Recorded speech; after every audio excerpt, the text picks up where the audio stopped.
আসসালামু আলাইকুম। আজকের ভিডিওতে আপনাদের স্বাগত। আজকে আমরা রওনা দিয়েছি বান্দরবনে নীলগিরির উদ্দেশ্যে এবং আমরা ছিলাম 5 জন। আমার 3 ভাতিজা এবং আমার ফুফাতো ভাই এবং আমি।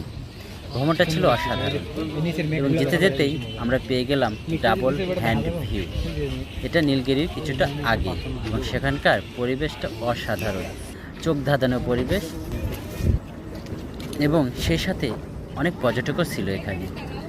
কি সুন্দর সাদা মেঘের ভেসে বেড়ানো, মনে হচ্ছে মেঘগুলো একে অপরের সঙ্গে যুক্ত হয়ে আছে পাহাড়ের উপরে গাছের সঙ্গে।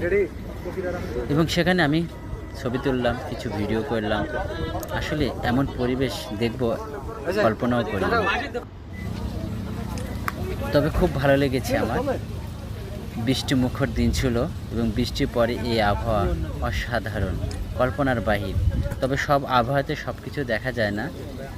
তবে আমাদের ভাগ্যটা খুব ভালো ছিল, বৃষ্টি ছিল, এর জন্য আমরা মেঘকে খুব কাছে থেকে দেখতে পেরেছি। অনেক পর্যটক এবং সবাই অনেক খুশি যে এত সুন্দর একটা পরিবেশ আমরা দেখতে পেয়েছি। কত নিচু এবং বাড়িঘর এই নিচুতেই, ক্ষুদ্র নিকৃষ্ট বসবাস। এটা যাত্রী ছাউনি।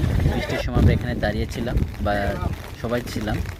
এটা হলো নীলগিরি রিসোর্টের উপরে সেখান থেকে খুব সুন্দর ভিউ দেখা যায়।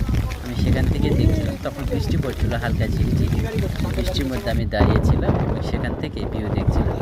এবার চলে আসলাম টাইটানিক ভিউ। টাইটানিক ভিউটাও দেখতে অনেক সুন্দর।